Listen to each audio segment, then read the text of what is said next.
আসসালামু আলাইকুম এভরিওয়ান, কেমন আছেন সবাই? আজকে একদম সকাল সকাল ঘুম থেকে উঠেছি, কেননা আজকে ভাবলাম যে ননদের বাসায় যাব।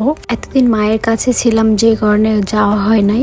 আমার ননদের একটা ফুটফুটে ছেলে আছে, মূলত ওকেই দেখার জন্য যাব, মানে আমার ভাগ্নে হয় আর কি। তো সেজন্যই ভাবলাম যে একটু দেখে আসি গিয়ে। সেজন্যই আজকে সকাল সকাল ঘুম থেকে উঠেছিলাম, কিন্তু উঠে দেখে যে শাশুড়ি মাই মূলত সব কাজ করে রেখেছে। আর এমনিতেও আমাদের সব রান্না বান্না আমি দুপুরেই করি, সেজন্য সকালবেলা শুধুমাত্র রুটি বানানো হয়েছে আর সাথে ছিল সবজি। ওগুলো খেয়ে রেডি হয়ে গেলাম আমাদের বাসায় যাওয়ার জন্য। আমি তো একদম রেডি, আর মেয়েকেও রেডি করে রেখেছি, এখন শুধু বের হব। শাশুড়ি মা রেডি হইতেছে, যে কারণে দাঁড়িয়েছিলাম শাশুড়ি মায়ের জন্য। এখনই বের হয়ে যাব আমরা। তো এই তো বের হয়ে গেলাম অবশেষে। আমার ননদের বাড়ি কিন্তু একদমই বেশি দূরে না, 10 মিনিট লাগে হেঁটে যেতে। তো সেজন্য স্যান্ডেল পরেই চলে যাচ্ছি। এই যে আমার শাশুড়ি মা আর হচ্ছে আমার মেয়ে। আমাদের বাড়ির আঙিনা পার হলেই দেখা যায় আমার ননদের বাড়ি। এই ফসলের মাঠগুলো পার হলেই আমার ননদের বাড়ি।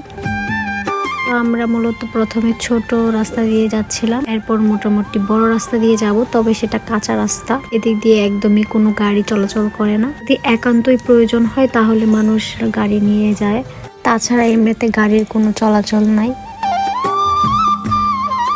হেঁটে হেঁটে যাচ্ছি, যে কারণে আমি ব্লগ ভিডিও করতে করতে যাচ্ছিলাম। আর এমনিতেও গ্রামের অপূর্ব দৃশ্যগুলো ভিডিও করতে ভালোই লাগে।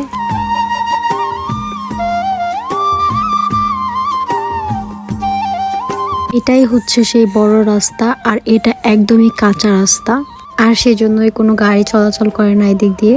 দেখা যাচ্ছিল আমার ননদের বাড়ির রাস্তাটা।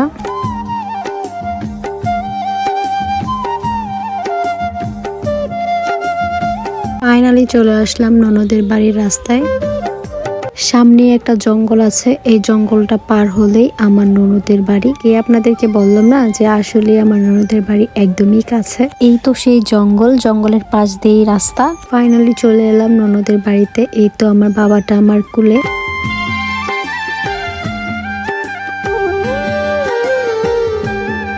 ননদের বাড়ির পাশ দিয়ে জমি দিয়ে ভরপুর, মানে ধানের ক্ষেত আর কি। চারদিকে শুধু ফসলের জমি আর জমি। কি সুন্দর দৃশ্য দেখতে, অপরূপ দৃশ্য। যেদিকেই তাকানো যায় সেদিকেই শুধু ফসল আর ফসল, চারদিকে সবুজ দিয়ে ভরপুর। আর এই দৃশ্য শুধুমাত্র গ্রামেই দেখা যায়, যেটা দেখতে অনেক ভালো লাগে।